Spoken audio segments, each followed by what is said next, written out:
సుదర్శన్ రెడ్డి గారి అభ్యర్థిత్వం ఆన్లైన్లో చూడంగానే చాలా సంతోషం అనిపించి ఆయనకి మెసేజ్ పంపితే ఆయన థ్యాంక్స్ అన్నాడు. ఆడికి అయిపోయింది, అసలు లొల్లే లేదు. అది ఏదో జరిగిపోయేది, గెలిచేదో ఓడిపోయేదో తెలియదు. కానీ ఇలా ఇంత చర్చకు దారి తీయించిన అమిత్ షాకి కృతజ్ఞతలు. ఎందుకంటే నేను కూడా నా పని నేను చేసుకుంటున్నా, కానీ సెల్వా జూడం గురించి ఆయన ఎప్పుడైతే దాని గురించి ఒక బురద చల్లే ప్రయత్నం చేసిండో ఇమీడియట్గా ఒక ఉలిక్కి పడినట్టు అయ్యి మాకు సుదర్శన్ రెడ్డి గారి మీద గౌరవము సెల్వా జూడం తీర్పు వల్లే ఎక్కువ పెరిగింది వాస్తవానికి.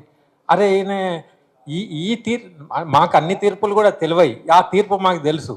అరే ఈ తీర్పు మీద అయినా ఇట్లాంటి ఉండేంది అనగానే అరే ఇదేదో బురద జల్లే వ్యవహారం లాగా ఉందని చెప్పి ఇక మేము కూడా బయటికి రావడం, ఏదో ఆర్టికల్ రాయడం, తెలిసిన చిన్న పరిజ్ఞానంతో ఏదోటి భావవ్యాప్తికి ఇది ఆయన గెలుపు కోసం కాదు, ఇది ఆయన మీద చల్లిన బురదను ఇది తప్పు అని చెప్పి భావవ్యాప్తి కోసమే మేము వచ్చినాం అలవాట్లో.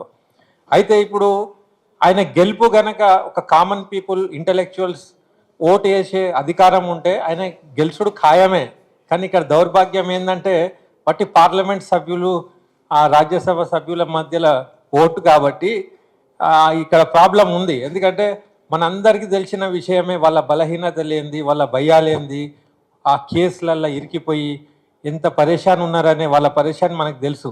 అయినా కూడా ఇప్పుడు నేను ఒక ఆప్టిమిస్టిక్గా నేను ఏం ఆలోచిస్తున్నా అంటే రాజకీయ నాయకులకు ఎవరైతే పార్లమెంట్లో ఉన్నారో ఇప్పుడు ప్రతి ధర్మంలో తప్పులు చేసి ఎన్ని చేసినా లాస్ట్కి హిందువులు అయితే కాశీకి పోతారు, ముస్లింలు అయితే మక్కాకు పోతారు, క్రిస్టియన్లు కన్ఫెషన్ చేసుకుంటారు. కాబట్టి మన పార్లమెంట్ సభ్యులందరికీ కూడా ఇదొక మంచి అవకాశం. మీరు ఏమేం చేసినారో ఏమేమైందో మనకు తెలియదు, కానీ ఇప్పుడు ఇక్కడ పోటీ మాత్రం రాజ్యాంగ పరిరక్షణకు నిదర్శనంగా ఉన్న అభ్యర్థికి, రాజ్యాంగాన్ని ప్రమాదంలో నెట్టే అభ్యర్థికి మధ్యలో ఉన్నది. మీరు బూత్ దగ్గరికి వెళ్ళినప్పుడు మీ ఆత్మ మీ గుండెల మీద చేసుకొని మీరు ఇంతకాలం ఎన్నెన్ని ఎలుకలను మింగినరో తెలియదు, కానీ ఇది ఒక మంచి సదవకాశం. దేశంలోనే ఒక చరిత్ర మిగిలిపోతుంది.